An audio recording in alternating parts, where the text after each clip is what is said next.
My name is Vinny Adjibi. I'm a PhD student at Georgia Tech, where I study ways in which companies can better improve their defenses against online brand infringement, especially in the context of domain names. So today I'll be talking about gTLDs and more specifically the new gTLDs from 2013.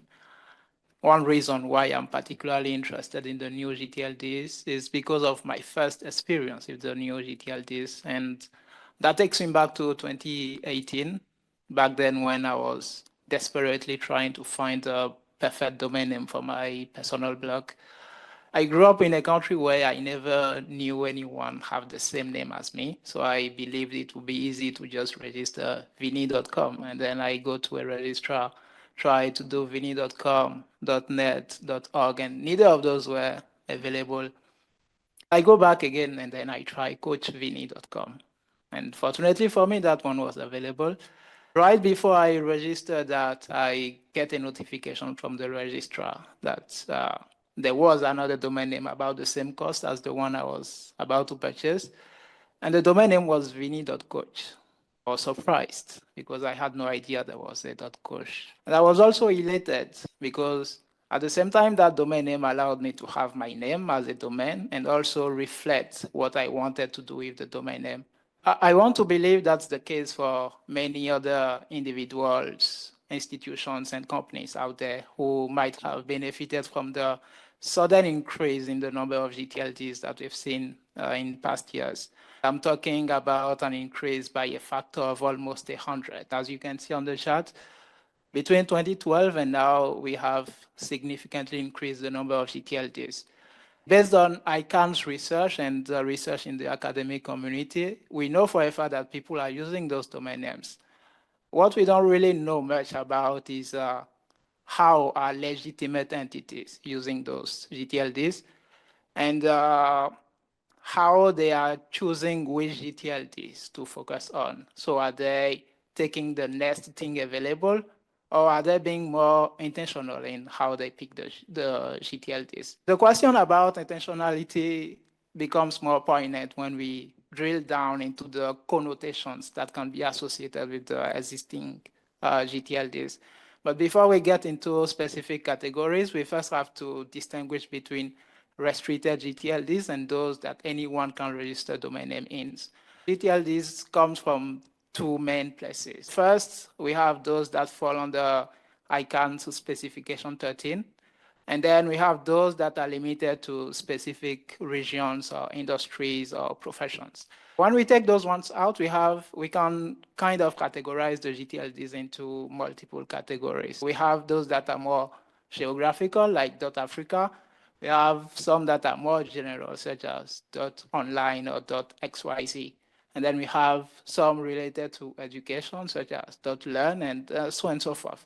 In total, I counted about 416 gTLDs in which anyone can register domain names. So now to start getting a sense of how people are choosing those gTLDs, one thing we like to do in academia is to stand on the shoulders of giants. And in the business domain, I think giants are the Fortune 1000, one breed of giants. Basically, we are looking at across all the 416 gTLDs, how the Fortune 500 are registering domain name in the new gTLDs.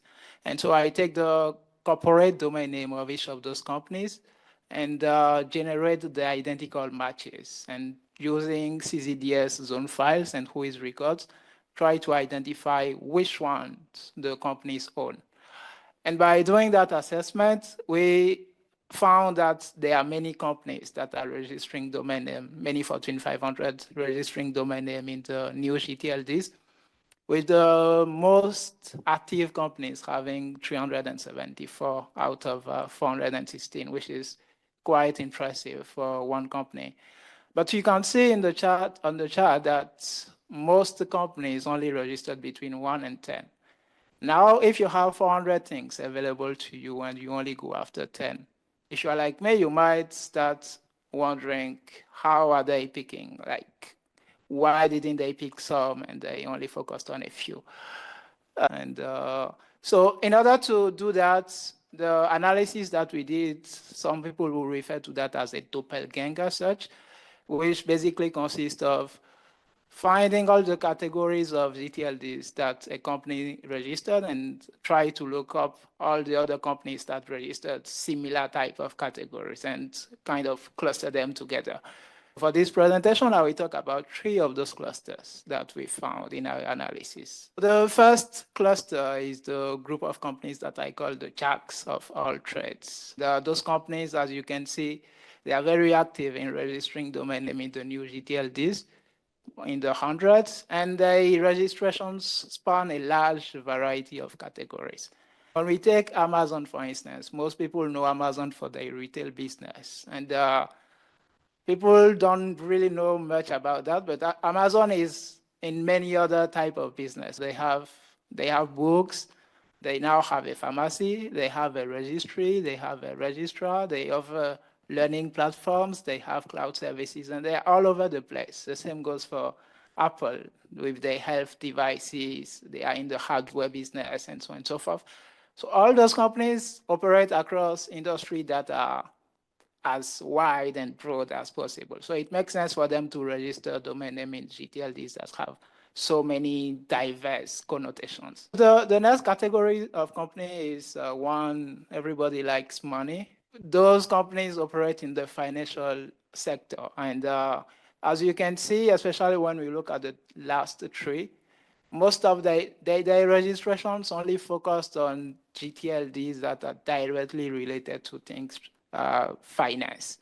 Even the most active one, they register a bunch of domain name in those categories as well, like credit, finance, and investing, which kind of makes sense as well for their business. The last one, the company is operating in the HR business. Correct me if wrong, but I think the one most people here will be familiar with is Workday. Workday is a software platform where you can manage your employees and do contracts and a bunch of stuff.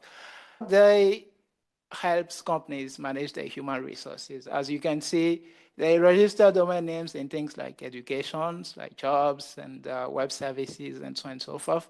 All of those things that participate to the business operation of Workday. So even for those companies in the HR domain, they are focusing on the gTLDs that relate directly to the type of business they offer. Now we have seen that there are 3 groups of companies that are registering domain names in the new gTLDs based on the type of activities that they do. That might give the impression that the domain name are being registered because they want to use them, right? So what are they using them for? And that's the next question we'll be asking. Here we try to look at the content that is hosted behind those domain names. We reserve the domain name and we go and see what is hosted there. In only 1% of cases, the content on the domain name in the new gTLD is different from the contents on the original domain name of the company. We have 2 additional % where those new gTLD domain name redirect to the actual domain name of the company, which means that 97% of those companies, which is about 7,600 something, of those domain names are not being used for anything. Now, you see companies registering domain names that are intimately related to their business that they are not using. And to me, that's a sign that those companies are not buying them necessarily because they need them, but because they are afraid that malicious entities might use those domain names against them. And so they are proactively doing defensive registrations. Given that companies are so engaged in defensive registrations, that prevents legitimate entities who might need those domain names not to be able to reflect their identity in the domain name space. I believe that this is a call to the ICANN community to try to work on improving existing right protection mechanisms so that companies have less incentives to actively going after domain names that they do not need, which in turn will allow prospective registrants, give them more opportunities and more options in the type of domain name that they register. I think some people might believe right protection mechanisms limit human rights or openness of the internet. But I think both are complementary, and there should be a way where we improve right protection mechanisms so that we give people more freedom in what type of domain name they can register. That's part of the work I do. We are currently looking at things like proactive and reactive strategies for companies. If you're working in that space, I will be really happy to talk to you. Thank you. Next slide. Thank you very much, Vinny. Wonderful job. Do we have any questions for Vinny? Paulo, please go ahead. Paulo Dreviake.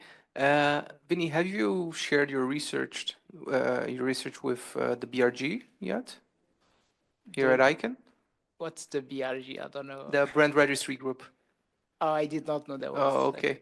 I'll put you in contact with them. I think it's going to be interesting. All right. I appreciate Thank that. you.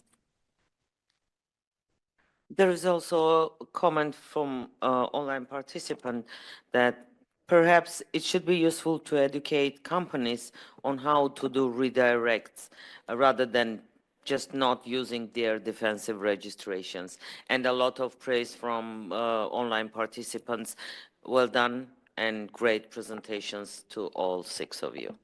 Congratulations. Thank you. Thank you very much.